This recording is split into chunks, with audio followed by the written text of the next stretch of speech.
देखिए बच्चों, सर्वांग समता की परिभाषा करने के बाद और उनके उदाहरण को देखने के बाद पता चल चुका है कि सर्वांग समाकृति कैसे होती है, कैसे पहचान की जाती है। अब सर्वांग सम तो सिद्ध कर दिया, लेकिन अब जो सर्वांग सम हुआ है ना, वो किस नियम से हुआ है, तो अब अपन चर्चा करने जा रहे हैं आज के इस चैप्टर के अंदर सर्वांग समता के नियम।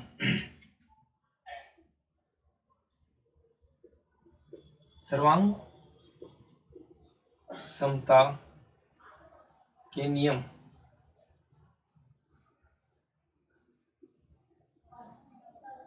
इसके कितने नियम है बेटा?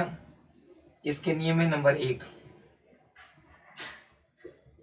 एक पहला है एस एस एस, मतलब भुजा भुजा भुजा, साइड साइड साइड, ठीक है बेटा, साइड साइड साइड, भुजा भुजा भुजा, सर्वांग समता नियम, सर्वांग क्षमता नियम, भुजा भुजा भुजा, सर्वांग क्षमता। ये हो गया पहला नियम। एक तो इस नियम से दोनों त्रिभुज सर्वांग सम हो सकते हैं। इसका मतलब क्या हुआ, एक त्रिभुज की जो तीनों भुजाएं होती है ना, वैसे की वैसी तीनों भुजाएं दूसरे त्रिभुज भी होगी, तो वो दोनों त्रिभुज एस एस नियम से, एस एस एस नियम से, भुजा भुजा भुजा, सर्वांग समता नियम से सर्वांग सम होंगे। एक बात और बता देता हूँ, सर्वांग समता है ना, सर्वांग क्षमता का जो चिन्ह है वो इसको कहते हैं चिन्ह, सर्वांग क्षमता का ये चिन्ह है, ठीक है। अब देखिए बेटा, फिर दूसरा नियम आता है आपका S A S, S A S, side angle side, मतलब भुजा कोण, भुजा सर्वांग क्षमता।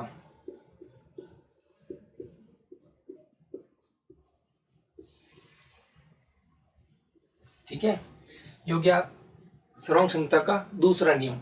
फिर इसके अंदर क्या देखो, ये जैसे नाम से पता चल रहा है, दो भुजा के बीच का कोण होगा। दो भुजा के बीच का कोण का मतलब जैसे एक भुजा ये होगी, दूसरी भुजा ये होगी, ये हो सकता है बीच का कोण, या फिर ऐसे हो सकते हैं, ये ऐसे हो सकते हैं कि ये भुजा होगी, ये भुजा होगी और ये वाला हो गया बीच का कोण, या फिर ऐसा हो सकता है बच्चों, ये भुजा होगी, ये भुजा होगी, इनके बीच का कोण हो गया। मतलब ऐसी कंडीशन बनेगी, नाम के अनुसार काम करना है। भुजा देखो, जैसे मान लो ये 5 सेमी है ये भुजा, फिर कोण देखो ये 60 है, फिर भुजा देखो ये 4 है। ठीक ऐसा कैसा दूसरे त्रिभुज में भी होगा, 5 60 4, ये मान लो एबीसी है।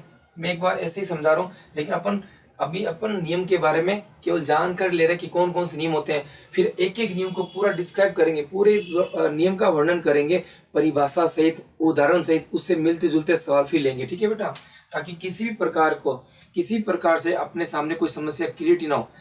पढ़ने के बाद पर्सन पढ़ती अपने को दिमाग आ जाना चाहिए कि हाँ ये सर ने नियम कराया था, उस नियम के अनुसार हल हो रहा है। आपको कॉन्फिडेंस के साथ आना चाहिए सवाल, ठीक है बेटा। ये देखो मैंने लिखा एबीसी त्रिभुज, इसको लिखा मैंने PQR। तो अपन क्या देख पा रहे हैं, इस त्रिभुज के अंदर ये दो भुजा है और बीच का कोण, जैसे नाम है दो भुजा बीच में कोण, दो भुजा बीच में कोण। ऐसा कैसा यहाँ भी हो रहा है, दो भुजा बीच में कोण। भुजा ये नहीं हो कि यहाँ 7 या 6, नहीं, भुजा इस त्रिभुज की जितनी है ना, जैसे ये भुजा है 5, वही माप इसमें होना चाहिए 5। जैसे इधर है 4, तो उस त्रिभुज की संगत भुजा वो भी 4 की होनी चाहिए। जैसे एबीसी त्रिभुज की AC भुजा PQR त्रिभुज की संगत भुजा PR के बराबर है। इसी प्रकार ABC त्रिभुज की BC भुजा दूसरा त्रिभुज PQR की संगत भुजा 4 के बराबर है। ठीक इसी प्रकार से अपना ये SS नियम से हल हुआ, ठीक है। तो देख लीजिए, ये तो रफ डायग्राम था इसका, ठीक है। फिर अपना आता है तीसरा नियम, जिसका नाम है ASA, एंगल साइड एंगल, कोण भुजा कोण, सर्वांग समता। ये हो गया तीसरा नियम। यह बिंदी है ना, दिखता नहीं है, छोटी सी बिंदी, अब देखते हैं। ये हो गया एंगल साइड एंगल, कोण भुजा कोण, नाम से पता चल रहा है त्रिभुज के दो कोण होंगे, उन दोनों कोणों की भुजा जरूर होगी। कैसे बेटा, इस टाइप से हो सकता है, जैसे ये वाला त्रिभुज हो गया और ये त्रिभुज हो गया, इसका नाम दे दिया ABC, इसका नाम दे दिया PQR। ठीक है, तो दो कोण लेने, जैसे मैंने ये और ये कोण ले लिया, तो ये जब मैंने ये दो कोण लिए ना, तो मैं बीच की भुजा ये नहीं ले सकता, ये भी नहीं ले सकता, इन दो कोणों के बीच भुजा तो यही है, तो मैं ये ले सकता हूँ। मान लो ये 70 है, ये 60 है। ठीक है, तो इसका मतलब जो कोणों का माप, भुजा का माप इसमें लिया गया है, वैसे वैसे कोणों का माप भुजा का इसमें भी होगा, तभी सर्वांग सम होंगे ASA नियम से। तो यहाँ पर भी संगत ABC का B कोण PQR के Q के संगत के बराबर है, संगत कोण Q के बराबर है। ABC का कोण C PQR का संगत कोण R के बराबर है बेटा 60, और इसकी भुजा BC संगत भुजा QR के बराबर है। तो अपन देख पा रहे हैं इस त्रिभुज में भी दो कोणों के बीच की भुजा, ऐसा कैसा, यहाँ भी दो कोणों के बीच की भुजा, ये नहीं हो यहाँ तो दो कोणों के बीच की भुजा हो और यहाँ पर ऐसा हो कि दो भुजा के बीच कोण, ऐसे नहीं। जो प्रॉपर्टी यहाँ लग रही है, मतलब जो नियम यहाँ लागू हो रहा है वही प्रकार, उसी प्रकार का नियम यहाँ लगना चाहिए। ठीक है बेटा, ये ध्यान रखना। तो यहाँ पर पता चल रहा है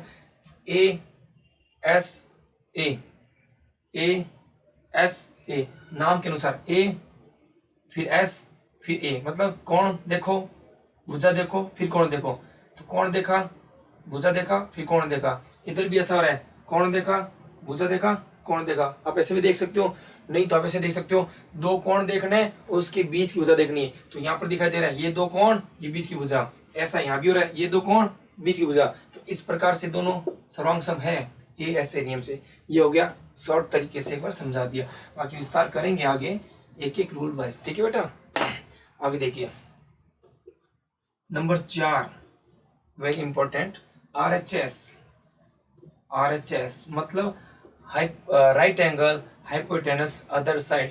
इसको हिंदी में बोलेंगे, इसके लिए समकोण 90 डिग्री वाला त्रिभुज होगा, समकोण। H का मतलब हाइपोटेनस मतलब कर्ण, अन्य भुजा एक भुजा। अब ये भुजा कौन कौन सी हो सकती है, इस भुजा में जैसे समकोण त्रिभुज की बात हो रही है, जैसे मान लीजिए ये समकोण त्रिभुज है, ये समकोण 90 डिग्री, इसकी समभुजा हमेशा हमेशा सदैव कर्ण ही रहती है। ये 90 डिग्री बना हुआ है इस पर, तो ये आधार होता है, और ये 90 डिग्री वाला कोण है उसको लंब बोलते हैं।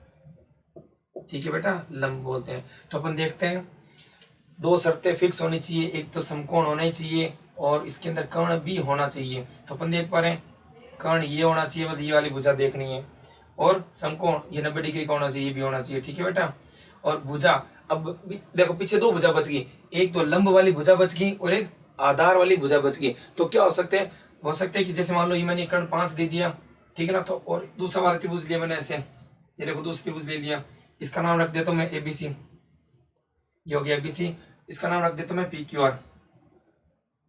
तो अपन क्या देख पा रहे हैं,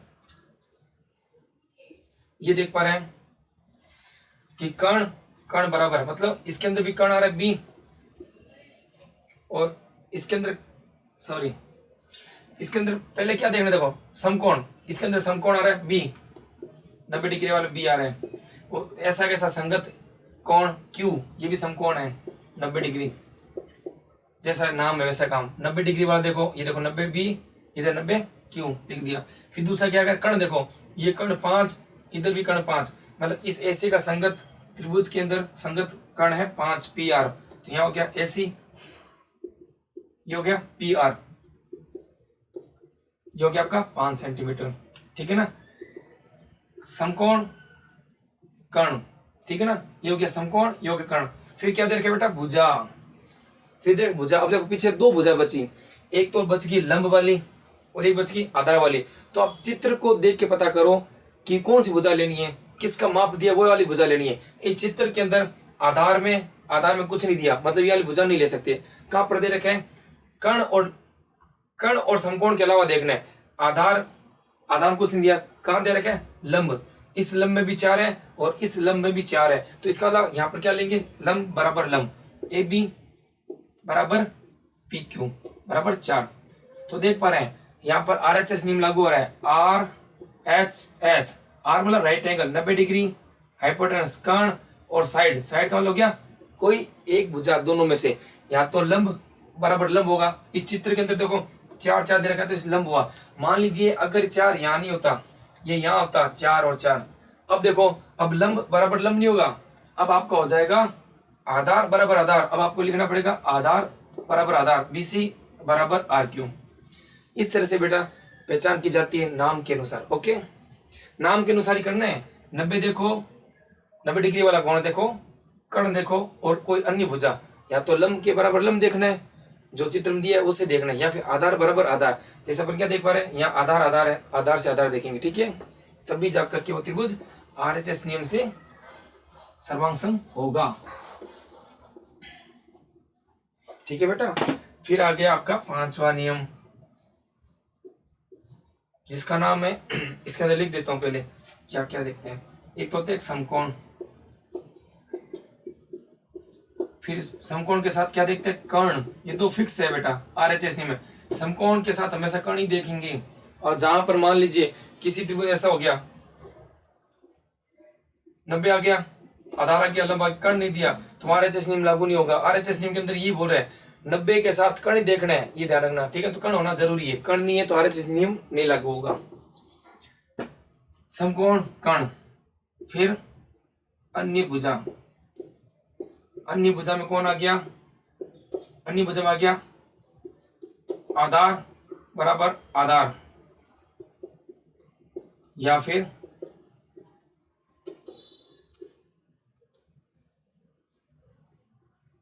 लंब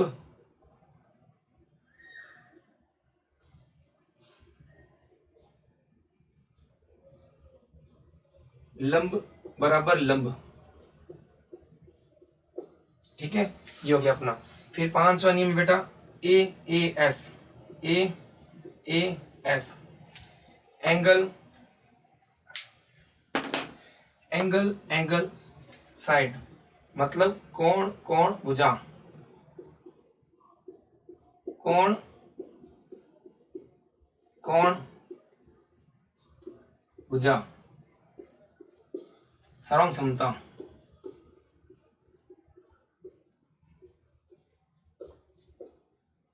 अब इसमें नाम के अनुसार दो कोण होंगे और एक भुजा होगी। जैसे एक त्रिभुज ये ले लिया और एक त्रिभुज ये ले लिया, यहाँ पर A बोला, B बोल दिया, C, यहाँ P, यहाँ Q, यहाँ R, ये दे दिया 70 का, ये दे दिया 60 का, ये दे दिया 5 सेमी।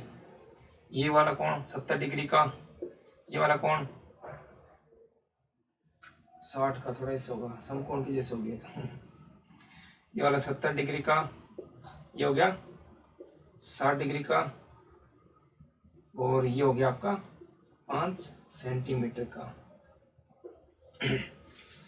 तो अपन देख पा रहे हैं नाम के अनुसार काम, कोण, दो लगातार कोण, फिर एक भुजा। तो यहाँ देखो ये और ये दो लगातार कोण है, कंटिन्यू कोण, फिर ये भुजा है।